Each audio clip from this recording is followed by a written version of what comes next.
Audio 8 पुस्तक यह सृष्टि न अनघड़ है न अनियंत्रित। लेखक पंडित श्रीराम शर्मा आचार्य। आए दिन मरते रहने वाले सूर्य और उसके पारिवारिक ग्रह उपग्रह जन्मने पर अपनी भट्ठी जलाते और गर्मी बिखेरते हैं। मरते मरते भी उनकी अंत्येष्टि इतनी गर्मी बिखेरती है कि आकाश में ढलाई की भट्टियों और चिता की ज्वालामालाओं से भरे पूरे शमशान की तरह हर घड़ी गर्मा गर्म देखा जा सकता है। गुरुत्वाकर्षण, तापमान, परिभ्रमण, परिवर्तन, आकुंचन, प्रकुंचन की ऐसी हलचलें अनंत आकाश में चलती रहती हैं, जिनसे प्रचंड क्षमता संपन्न शक्ति तरंगों का उत्सर्जन अनवरत होता रहता है।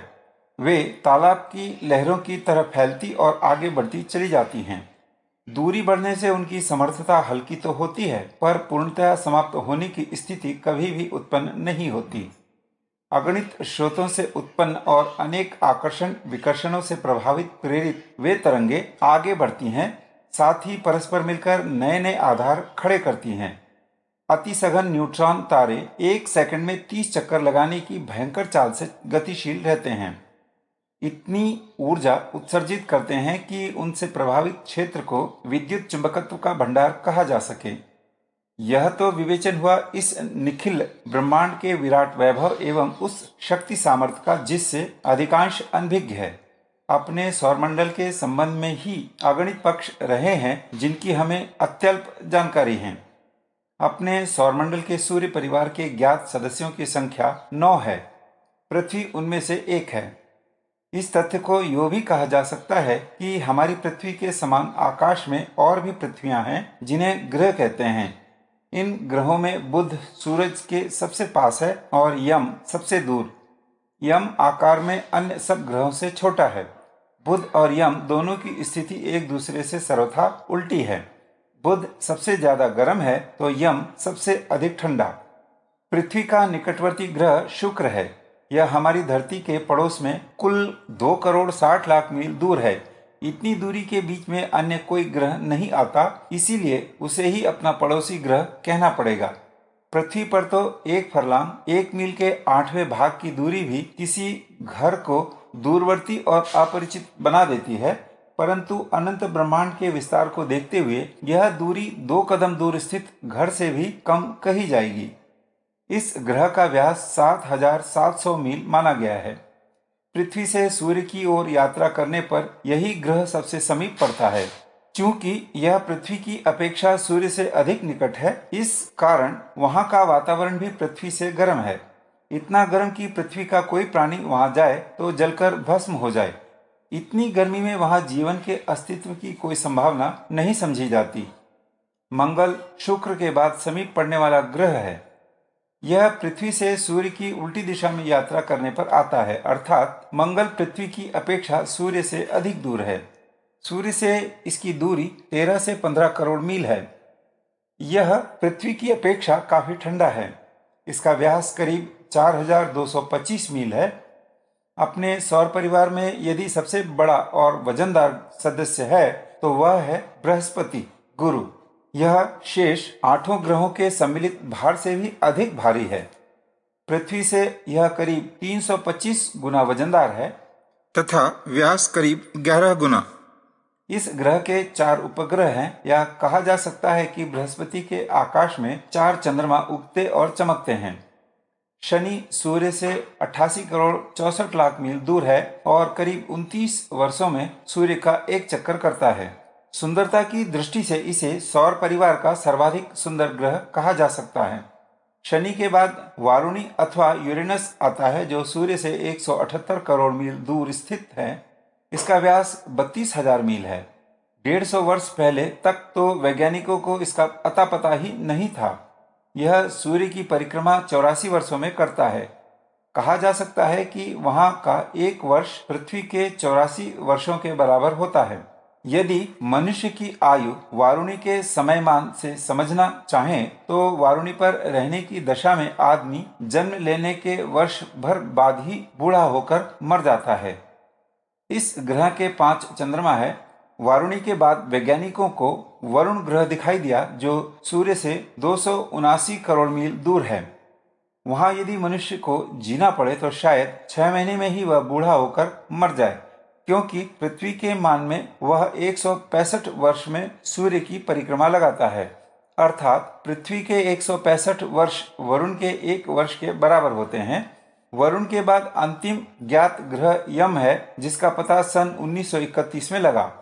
अनुमानतः इसका व्यास 4000 मील है और यह 300 वर्ष में सूर्य की परिक्रमा करता है। ऐसा नहीं है कि अपने इस सौर परिवार के केवल 9 सदस्य ही हों, हो सकता है और भी कोई ग्रह हो जिनका अभी तक पता नहीं चला हो। लेकिन यदि ग्रहों की संख्या मात्र 9 ही मानी जाए तो भी सूर्य के कुनबे में ग्रहों के अलावा अनेकानेक शुभ ग्रहपिंड एवं धूमकेतु हैं। ग्रहों के साथ साथ में धूमकेतु भी सूर्य की परिक्रमा करते रहते हैं। इन धूमकेतुओं में से कुछ तो 5 वर्ष में ही सूर्य की परिक्रमा कर लेते हैं और कुछ को सैकड़ों वर्ष लग जाते हैं। इन पुच्छर तारों के अलावा अंतरिक्ष में कई छोटी छोटी उल्काएं भी घूमती रहती हैं। कई बार ये उल्काएं किसी ग्रह के गुरुत्वाकर्षण क्षेत्र में आ जाती हैं और उनके धरातल पर जा गिरती हैं। यह विराट जगत ब्रह्मांड इतना विस्तृत है कि इसके 2 घटकों के बीच की दूरी नाप पाना सरल काम नहीं है, क्योंकि विभिन्न ग्रहों या सितारों के बीच इतनी दूरी होती है कि उसे संख्या में व्यक्त कर पाना अति दुष्कर है। इसीलिए अंतरिक्ष में दूरी मापने के लिए सरल तरीका अपनाया है और वह है प्रकाश वर्ष। प्रकाश 1 सेकंड में 186,000 मील चलता है। 1 वर्ष में इस गति से प्रकाश जितनी दूरी तय करता है उस दूरी को एक प्रकाश वर्ष कहते हैं। दूसरे शब्दों में एक प्रकाश वर्ष करीब 5,880 अरब मील के बराबर होता है। कोई ग्रह या तारा इतनी दूरी पर स्थित है तो उसकी दूरी व्यक्त करने के लिए कहा जाएगा कि वह पृथ्वी से 1 प्रकाश वर्ष दूर है। ऐसा भी नहीं है कि आकाश में दिखाई देने वाले सभी तारे 2, 4 या 10, 5 प्रकाश वर्ष दूर हों। इनमें से कई सैकड़ों, हजारों और लाखों प्रकाश वर्ष दूर हैं। बहुत से तारे तो लाखों वर्ष पूर्व नष्ट हो चुके, पर उनका प्रकाश अभी पृथ्वी पर दिखाई देता है। अब अनुमान लगाया जा सकता है कि यह ब्रह्मांड कितना विराट और विस्तृत है। अपना यह सौर मंडल आकाश गंगा का एक नगण्य सा घटक है। अपनी इस आकाश गंगा में लगभग 1 खरब सूर्य हैं, जिनके पृथ्वी जैसे असंख्य ग्रह और उपग्रह हैं। इन सूर्यों अथवा तारों में से कई तो अपने सूर्य से अनेक गुना बड़े हैं। उदाहरण के लिए व्याध तारा सूर्य से 21 गुना बड़ा है। ज्येष्ठा नामक तारे में अपनी पृथ्वी के बराबर 700 खरब पृथ्वियां समा सकती है। अकेली हमारी पृथ्वी एवं यह ब्रह्मांड कितना बड़ा और कितना फैला हुआ है, इसका ठीक ठीक अनुमान नहीं लगाया जा सकता। लेकिन यह सच है कि सारा ब्रह्मांड एक निश्चित नियम के अनुसार चल रहा है। उसके क्रिया व्यापार की अपनी मर्यादाएं हैं। उन मर्यादाओं के आगे, उस विराट के आगे मनुष्य की क्या बिसात। वह तो हाथी के सामने चींटी के बराबर हस्ती नहीं रखता। स्थूल अर्थों में यही सच है कि मनुष्य इस सृष्टि का नगण्य ही नहीं, न कुछ हस्ती वाला क्षुद्र घटक भर है। सुव्यवस्था एवं संतुलन की सुनियोजित रीति नीति। मनुष्य उस विराट का एक अंश रूप है। ब्रह्मांडीय व्यवस्था जिन सिद्धांतों पर टिकी है वह पिंड एवं विराट ब्रह्मांड पर समान रूप से लागू होती है। मनुष्य स्वयं को उस विभु का अनुरूप मानकर यदि उन सिद्धांतों को आत्मसात कर उन पर चलने का प्रयास करे तो कोई कारण नहीं कि वह एक सुनियोजित जीवन न जी सके। वस्तुतः समस्याएं असंतुलन से उत्पन्न होती हैं। व्यक्ति और समाज, पिंड और ब्रह्मांड सब में ही यह नियम समान रूप से लागू होता है। असंतुलन शरीर में विभिन्न प्रकार के रोगों के रूप में प्रकट होता है और समाज में वह विघटन, विद्वेष एवं अवांछनीय प्रवृत्तियों के रूप में अपना परिचय देता है। जड़ परमाणुओं में विस्फोट इस तथ्य का परिचायक है। अंतर्ग्रही विक्षोभों में यह व्यतिक्रम ही काम करता दिखाई पड़ता है। चाहे जड़ परमाणु हो अथवा चेतन शरीर, समाज हो अथवा ब्रह्मांड, ये सभी सुव्यवस्थित एवं उपयोगी सुसंतुलन के कारण ही बने रहते हैं। 7 सिद्धांत ऐसे हैं जो व्यक्ति, ब्रह्मांड सभी को समान रूप से प्रेरणा देते, संतुलन रखते एवं प्रगति पथ पर आगे धकेलते हैं। वे हैं, पहला सहकारिता, दूसरा संघर्षशीलता, तीसरा सामंजस्य की प्रवृत्ति, चौथा क्रियाशीलता, 5वां अनुशासन, 6वां गति चक्र, 7वां एकात्मता। ये ही जड़ चेतन की सुव्यवस्था एवं प्रगति के आधारभूत कारण है। शरीर का स्वास्थ्य एवं विकास इन्हीं पर अवलंबित है। आकार एवं प्रकार में शरीर के अंग प्रत्यंग दिखते भर अलग अलग हैं। इनकी क्रिया में भी अंतर दिखाई पड़ता है। शरीर की गतिविधियों को सूक्ष्म दृष्टि से देखा जाए तो मालूम होगा कि एक अंग की उपयोगिता दूसरे के सहकार पर टिकी हुई है। हाथ काम करता है, पैर शरीर का बोझ संभालता है। दोनों के कार्य अलग हैं पर अवलंबित है एक दूसरे के ऊपर। पैर बागी हो जाए तो शरीर को खड़ा रखना मुश्किल होगा। हाथ अपनी भूमिका सिकोड़ लें तो श्रम के अभाव में भूखों मरने की स्थिति आ जाएगी। शरीर के भीतरी अवयवों पर भी यही नियम लागू होता है। भोजन करने से लेकर पाचन से रसों में परिवर्तन तक और रसों से रक्त, मज्जा, हड्डी एवं मांस बनने तक की प्रक्रियाओं में विभिन्न संस्थानों की सहयोग भरी भूमिका ही संपन्न होती दिखाई पड़ती है। परिवार एवं समाज की सुव्यवस्था भी सहकार की भावना पर आधारित है। समाज रूपी बृहद परिवार का हर व्यक्ति इकाई है। इसमें रहने वाले व्यक्तियों की योग्यताओं एवं क्षमताओं में अंतर है। कोई किसी कार्य में निपुण है तो कोई किसी में। एक व्यक्ति प्रत्येक कार्य में दक्ष नहीं हो सकता। जीवन रूपी गाड़ी को गतिशील रखने के लिए विभिन्न प्रकार के साधनों की आवश्यकता पड़ती है, जिनकी आपूर्ति कोई भी व्यक्ति अपने एकांगी बलबूते नहीं कर सकता। परस्पर एक दूसरे के सहयोग की आवश्यकता पड़ती है। कृषक अन्न पैदा करता है और उदार हृदय से एक छोटा सा भाग अपने लिए रखकर शेष समाज के लिए दे देता है। श्रमिक विभिन्न प्रकार के उत्पादनों द्वारा दैनिक जीवन की आवश्यकताओं की आपूर्ति करते हैं। व्यवसायी वस्तुओं के आदान प्रदान द्वारा उन्हें उपलब्ध कराने में सहयोग देते रहे हैं। अध्यापक शिक्षा के अनुदान से समाज का बौद्धिक विकास करते हैं। चिकित्सक स्वास्थ्य रक्षा का दायित्व संभालते हैं। सबका कार्य अलग अलग है पर समाज का प्रत्येक व्यक्ति एक दूसरे पर किसी न किसी कार्य के लिए आश्रित है। सभी के सहकार से ही जीवन की विभिन्न आवश्यकताओं की आपूर्ति होती है। व्यक्ति एवं समाज के चेतन घटक में ही नहीं, पिंड एवं ब्रह्मांड के जड़ परमाणुओं में भी सहकार की परंपरा ही उनके संतुलन को बनाए रखती है। ग्रह नक्षत्र अपनी संपदा को अपने तक ही सीमित नहीं रखते, दूसरे ग्रहों को भी देते हैं। सूर्य की उदारता तो देखते ही बनती है। अपने मंडल के समस्त ग्रह नक्षत्रों को ऊर्जा एवं प्रकाश बांटता रहता है। अन्य ग्रह भी संतुलन चक्र में अपना सहयोग देते हैं। अंतर्ग्रही आदान प्रदान से ही सामंजस्य बना रहता है। सहयोग के साथ संघर्ष का क्रम भी अनिवार्य रूप से जुड़ा है। संतुलन के लिए यह भी आवश्यक है। सहयोग सजातीय के प्रति, सत्प्रवृत्तियों के प्रति होना आवश्यक है, विजातीय तत्व अवांछनीयताओं के प्रति नहीं। वहां तो संघर्ष का रास्ता अपनाना पड़ता है। विकृतियां समय समय पर कठिनाइयां उत्पन्न करती हैं, वे शरीर की हों अथवा समाज की, उनसे लोहा लेना पड़ता है। स्वास्थ्य संरक्षण के लिए शरीर के अंगों का आपसी सहकार जितना आवश्यक है, उतना ही बाहरी अवरोधों से सुरक्षा के उपाय भी। नेत्र को हर क्षण धूल के कणों, छोटे कीड़ों का सामना करना पड़ता है। रक्त के श्वेत कण बाहर से आए विषाणुओं को मारने के लिए अपनी पूरी शक्ति से जुट जाते हैं। हार और जीत का, मरने और मारने का फैसला हुए बिना वे कुशल सैनिकों की भांति युद्ध मोर्चे पर डटे रहते हैं। संघर्ष की यही प्रवृत्ति ही शरीर संस्थान को बीमारियों के बाह्य प्रकोप से बचाए रहती है। कमजोरी, जराजीर्ण स्थिति में इसके अवरोध आने से ही अनेक प्रकार की बीमारियां अपना अड्डा शरीर में जमा लेती हैं। समाज की सुव्यवस्था के लिए भी सहकार के साथ साथ संघर्ष का होना आवश्यक है। अवांछनीय तत्व वहीं घुसपैठ मचाते हैं जहां वे देखते हैं कि विरोध का अभाव है। विरोध न करने के कारण ही चंद डाकू आतताई अपने प्रयोजन में सफल हो जाते हैं, अन्यथा उनकी इतनी सामर्थ्य कहाँ कि विपुल जन समुदाय से लोहा ले सकें। समाज का पराभव सहकार के अभाव में ही नहीं होता, वरन अवांछनीयताओं के प्रति संघर्ष न करने के कारण भी होता है। संतुलन के लिए तीसरा सिद्धांत है सामंजस्य की प्रवृत्ति, परिस्थितियों से तालमेल बिठाने की कला, सहनशीलता, सहिष्णुता का गुण। मौसम के अनुरूप शरीर अपने को ढाल लेता है। शीत ऋतु में ठंड सहन करने की क्षमता तथा गर्मी में ताप सहन करना। अभ्यास करने पर कठिन से कठिन परिस्थितियों में भी रहने की सामर्थ्य विकसित कर लेता है। ध्रुव प्रदेशों की भयंकर ठंड एवं सहारा जैसे मरुस्थल की भीषण गर्मी में भी शरीर अपने को ढाल लेता है। शरीर की सहनशीलता एवं सहिष्णुता की क्षमता ही उसका अस्तित्व बनाए रखती है। सामंजस्य समाज की सुव्यवस्था के लिए भी अपनाना पड़ता है।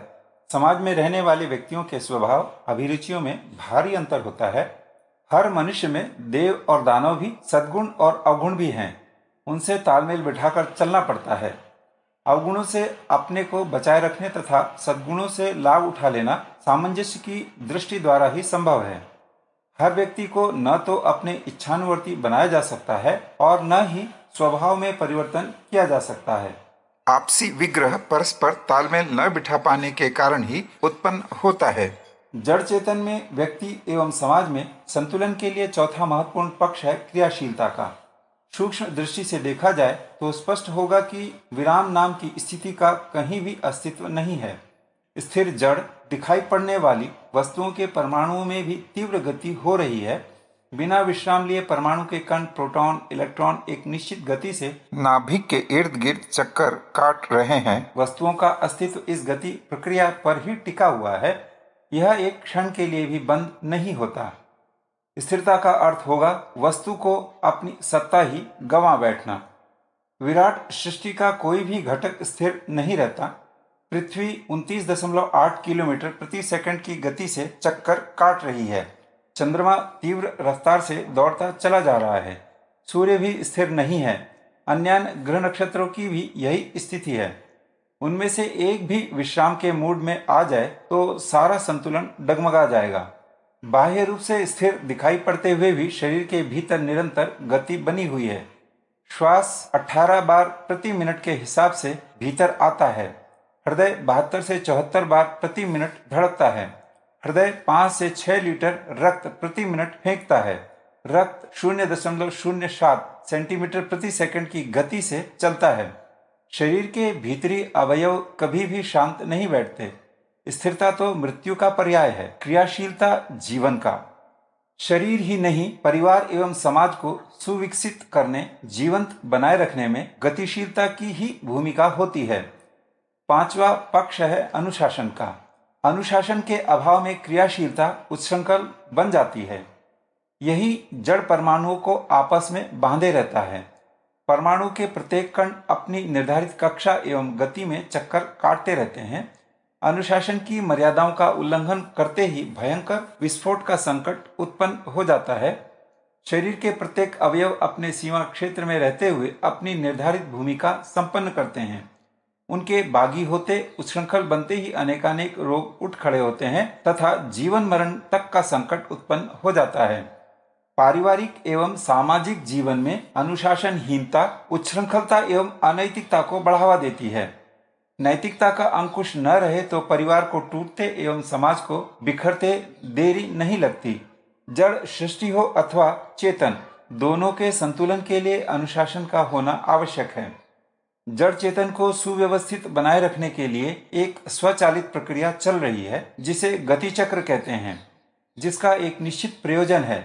सृष्टि का प्रत्येक घटक अभिष्ट लक्ष्य की पूर्ति में संलग्न है। बादल पृथ्वी की प्यास बुझाने के लिए बरसता है। नदियां प्राप्त जल को समुद्र को सौंप देती है। समुद्र भी संग्रह नहीं करता, प्राप्त जल को वाष्प बनाकर उड़ा देता है, जो बादल में परिवर्तित हो जाता है। यह चक्र बिना किसी व्यतिरेक के चलता रहता है। शरीर में भी यह परिवर्तन चक्र सतत देखा जा सकता है। भोजन से रस, रस से रक्त, मांस, मज्जा बनने की प्रक्रिया निर्बाध रूप से संपन्न होती रहती है।